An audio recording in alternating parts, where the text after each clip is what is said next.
I feel like before beginning the sermon, I need to warn you. You know what's coming whenever I say that. I'm attempting to speak about the most important topic there is, which is the love of God. And so this is many different thoughts that I've had over this last week that I wanted to share and speak about this. And you know, whenever that happens, I tend to go into a lot of different directions. So I apologize now, but it's because it's such an important, it is the most important topic, and one which touches on everything that we do and everything that we believe and everything that we practice. It is the fundamental reason why we are here, why we exist. And we read in our catechism the very first couple questions. Who made you? God made us. Why did God make you? God made us to know, love, and serve Him in this world, that we might be happy with Him in the next. It's the most fundamental thing and the most important thing. It is also the greatest commandment, that we love God with our whole heart, soul, and mind, our neighbor as ourselves. And it's something that too often gets put to the side or forgotten, that this is the goal of everything that we believe and do as Catholics, to love God. Our nature is one that points to this as well. We are not just animals.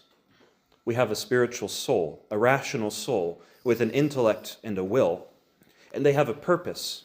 There's a reason we have eyes that we might see. We have ears that we might hear. We have a soul that we might know and love. That's the purpose of these faculties of our soul. To know God with our intellect, to understand Him and His perfections, to understand that He is the ultimate good, and a will to direct all the faculties, all the powers of our soul and of our body towards obtaining that ultimate good. This is why we have a soul. This is why God has given us these faculties, these powers, for that purpose. So much of our common modern understanding of the word love is empty of this understanding of the spiritual nature and those spiritual faculties. And so we hear about love all the time, about always being a sensible thing, an emotional thing. And that is there many, many times, or most of the time even. But it doesn't have to be. Love is more than anything a tendency of the soul towards good, an impulse or tendency of the soul towards good. And so we can love things that anything that we perceive as good, we have a love for it to some degree. Our understanding of that thing, our perception of it as a good, makes our will want that good, in some capacity anyway. And the more we understand how great some good is, the more our will is directed and inclined towards it. This is something that motivates people to do things that are difficult, painful, unpleasant to nature. People diet and exercise, even though it's not too fun, even though it's hard in the moment, even though it denies their natural tendencies or doesn't gratify their senses. But they do these difficult things because they see a greater good, and they bear with the suffering, they bear with the unpleasantness, because there's a greater good that they wish to achieve. And so we see that spiritual instinct overriding our natural tendencies of the body, our natural desires for gratification. Now, if we let those desires of our flesh, of our body, become too strong and let them have free rein, then yes, they squelch and stifle those spiritual desires. And so the flesh becomes dominant and the spirit becomes weaker and weaker. But for those who see this greater good and are willing to put in the sacrifices and the effort and the discipline to achieve it, they can undergo very difficult, unpleasant things to achieve that good. And we see this, of course, most wonderfully exemplified in the martyrs, that were willing to suffer torment and death and lose every natural earthly good, comfort, honor, possessions, because of their love of God, their understanding of him as the ultimate good for which they were willing to sacrifice anything and everything. And so they courageously faced torture and death, not because it made them feel good, not because they enjoyed it, but because they had a strong love for God. St. Francis de Sales, speaking of the love of God, says, "Our love for him should exceed all other affections." Doesn't mean we don't have affections for other things, but it means that the love of God exceeds them all. It should reign over all the passions. We cannot erase our passions, but we can subject them to a greater and higher good and purpose. God wishes that it should be the most sincere, that it should proceed from the heart and rule over its affections. He desires that we should consider it the most precious, the most valuable. It requires that it should fill the capacity of our souls, that it should be universal, extending to all our powers, that it should be elevated and occupy the whole attention of the mind, and in fine, that it should be generous and unalterable. That's a tall order to fill with the weakness of our nature, with our natural tendencies that focus on self, on gratification and glorification of self, and cannot even see God. It's a tall order to fill, but is one which we were created to accomplish, and which that goal, that purpose, God will give, if we put in the effort, that God will give everything we need to accomplish that goal. To love and serve God is the greatest goal we could possibly have. There's nothing higher or greater than God. And so the pursuit and the desire to possess God and to please God and to serve God is the greatest possible goal and purpose.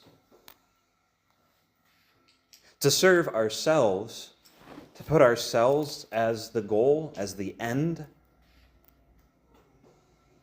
is incredibly destructive and also depressing. If the most important thing in our life is me, myself, and I, you're going to be pretty darn miserable. And anybody that gives too much free rein to their lower nature knows this is true.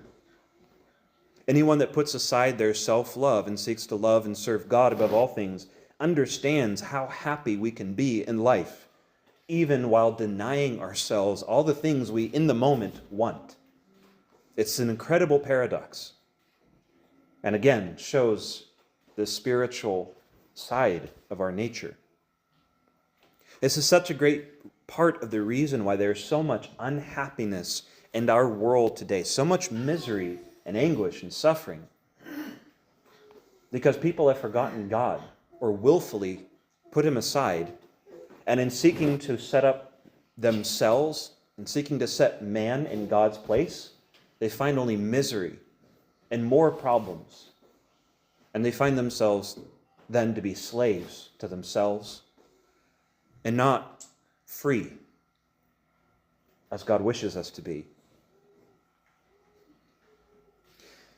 Christ reminds us of this importance when he was asked, what is the greatest commandment of the law? He responded that you were to love God with thy whole heart, with thy whole soul, and with thy whole mind, and thy neighbor as thyself. This is the first and the greatest commandment. It's a fulfillment of the law. All of the laws that the church has made for us, all of the laws that God has set up in the natural order, everything is for this purpose, that by forbidding dangerous things or harmful things, we might thus be able to love God fully. And once I was asked by someone, why does God say to love thy neighbor as thyself? I thought we were supposed to deny ourselves constantly and not like ourselves, not love ourselves, because we're supposed to be humble and we're supposed to put ourselves down and deny ourselves. And why then, if we're supposed to put ourselves down and think only bad of ourselves, then how can we love our neighbor as ourself? And I never really heard the question asked that way, so at first it kind of caught me off guard, I have to admit. But obviously, with a little thought, the answer is very clear. That charity starts at home, as we are taught. Charity starts at home, and we are to love ourselves after God. We are to love ourselves next. What? I thought we're supposed to, deny ourselves. I thought we're supposed to, always think of ourselves as the worst and others as greater than us. Yes. But the love that we have for God, one of the things that he commands us is to love ourselves. Not in the way, though, that we gratify ourselves, sacrificing our ultimate good. This is what gets mixed up in setting ourselves up in God's place and completely messing up the natural order and the right order of things, is that we get God out of the way and then we put ourselves there and then we harm ourselves. We hurt ourselves. We make ourselves miserable. We chain ourselves to our passions and our pride. But no, when we keep God in the first place, we see him as our ultimate good. That there's no greater thing for us to do than to possess God and to seek after him. And that requires that we put down our self-love, our self-gratification, I should say. In seeking to do God's will and seeking to attain God, we are serving our best interest because we're made for God. And we can never be perfectly happy without God. But in order to accomplish that goal, in order to reach that ultimate good, we have to put down that lower nature that wants the gratification now, that wants to give in to its own will, contrary to God's. And so we have to love ourselves. But that usually means we can't give ourselves what we want right now. Just like the example of diet and exercise. I would love to eat pizza and ice cream and pie and cake and all those other things all the time. But you know what happens when you do that. You see the evidence of it, and you look at yourself and how you feel. That's not good for you, even though it gets you what you want right now. And so in seeking after God, we are loving God and we are loving ourselves in the best possible way, even though it means sacrifice, self-denial, and discipline. And this is one of the reasons that many people don't understand this. We have an obligation to pray for ourselves before anyone else, because we can't guarantee that anyone else will pray for us. The work of our salvation, the work of saving our soul, that is our work. Nobody else can save our soul for us. And so, first and foremost, we need to pray for ourselves, that we'll have final perseverance, that we will love God above all things, that we will have the graces that we need to save our soul. It's like putting on your oxygen mask first before you try to put it on somebody else. If you don't have yourself in order, if you aren't putting yourself in the position to receive the graces that you need to save your soul, how in the world are we going to help others if we don't first help ourselves? So this is the proper order of this love. God, above all things, ourselves, not in the way that we gratify ourselves or glorify ourselves at the expense of God or our neighbor, but in its proper order, and then our neighbor as ourselves. This is one of the main reasons for this boast of St. Paul in the epistle today. It was not to glorify himself. It was not to make everyone say, oh my gosh, St. Paul did all of these wonderful things. Wow, he's so great. Yes, that goal, that certainly was accomplished. But that wasn't his purpose in doing so. He was concerned and fearful about the harm being done to the souls that he cared so much for, that they were being led astray by false teachers, led astray from the gospel which he preached to them, which he had received from Christ. This is why he was inflamed, and this is why he did this boast and spoke of all the things that he was doing for love of them, for love of God, for love of them, sacrificing himself for their good as a proof that what are these other people doing? Trying to lead you astray and give you what you want or what they want? They're not serving God. And this is why the church is so clear on its position with regard to false religions. This all goes into this topic, the love of God.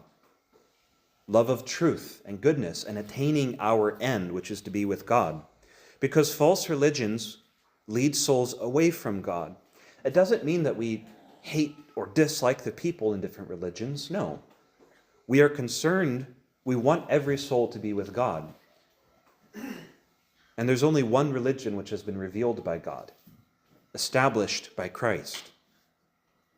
And the idea that, well, we should just leave everyone in their error is not love. It's really a hatred of God. Because it says, rather than directing these people to serve God in the way that he has commanded us to, the way he has revealed we should, it instead takes God down, puts man in his place and said, whatever you think is right, go ahead and do it. You don't agree with what God taught? You don't agree with what his church has taught? Well, we have to be nice. And it's such a harmful and horrible thing when you think about it.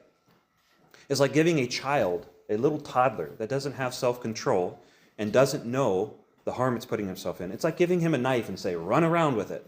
Go have fun. It's harmful. It is not showing a love for souls or a love for God to encourage or to approve of errors, lies, things that lead us away from God. And this is why we are here. This is why this mindset, this modernist mindset of religious indifferentism is such a horrible thing. Because in the guise of love, in the guise of being kind to others, it takes God out of the picture and encourages lies instead of the truth, error instead of the truth. And that's one of the main foundational errors of the Vatican II religion, this religious indifferentism. It shows really a hatred of God and a twisted, pretended love of man and glorification of man. It echoes the words of the serpent to Eve in the garden, tempting her to eat of the forbidden fruit, the one thing that God forbade them, whispering to her, you will not die. You shall be as gods, knowing good and evil. Don't listen to what God says is right and wrong, what is good and evil. You get to be the gods, saying what is right and what is wrong, and forget what God has taught you. That is what religious indifferentism does. And this is why the popes have been so clear in condemning it. And I believe Pope Gregory the 16th went so far as to call it insanity. I believe that's the word that he used. And Pius IX, in one of his encyclicals, repeated that. Like our predecessor called it insanity. And in another place, Pope Pius XI said that this idea, this worship with other religions, this indifferentism with regard to the true faith, the truth, what God has revealed, and every other error and every other man-made religion that leads people away from God, he said it was tantamount to abandoning the religion revealed by God. It's not just a heresy.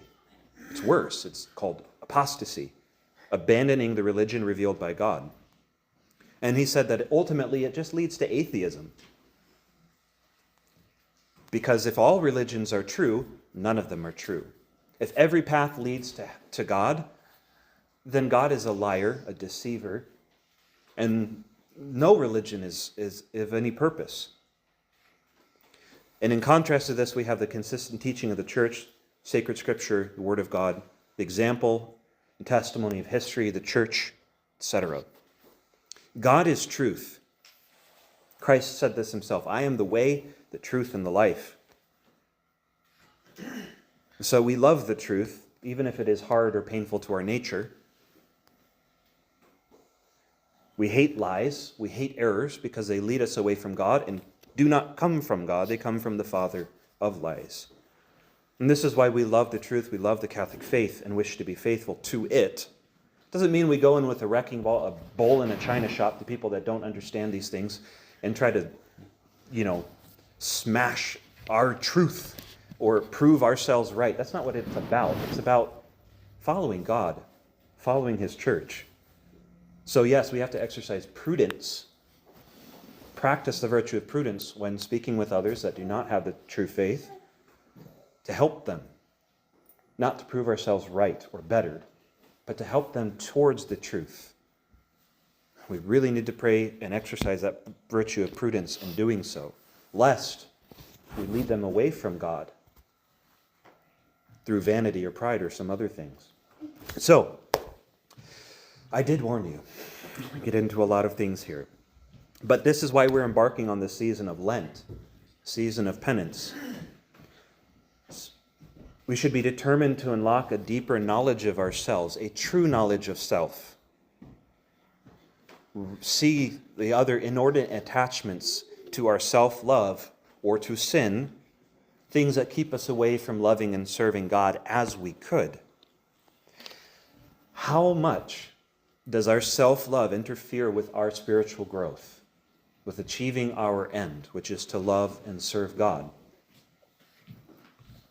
Perhaps we think too much of what we are getting out of the deal, rather than how we can best glorify God and serve Him. It is a time for us during Lent to examine and delve into the rocky, hard soil of our souls, our hearts, the weed-infested ground, and to do so with a contrite and humble heart so that we may not be despised by God. If we go about this to make ourselves better, to glorify ourselves, we will only plant more weeds instead of wheat. And we will bring forth a great crop of weeds, but not any good fruit. It is with a contrite and humble heart that we must seek to glorify God and to improve ourselves. God has not created us to be this hard, rocky, thorny ground, barren and useless. He's created us to bring forth fruit abundantly for His honor and glory. To cooperate in the work not only of saving our soul, but hopefully to help the souls of others. So let us, with a lively faith, a firm hope, an ardent charity above all else, a love of God, prepared for Lent, and be very motivated out of love for God to till this ground, to pull out the weeds through many acts of virtue, of prayer and sacrifice, to bring forth a bountiful harvest for the love of God. In the name of the Father, and of the Son,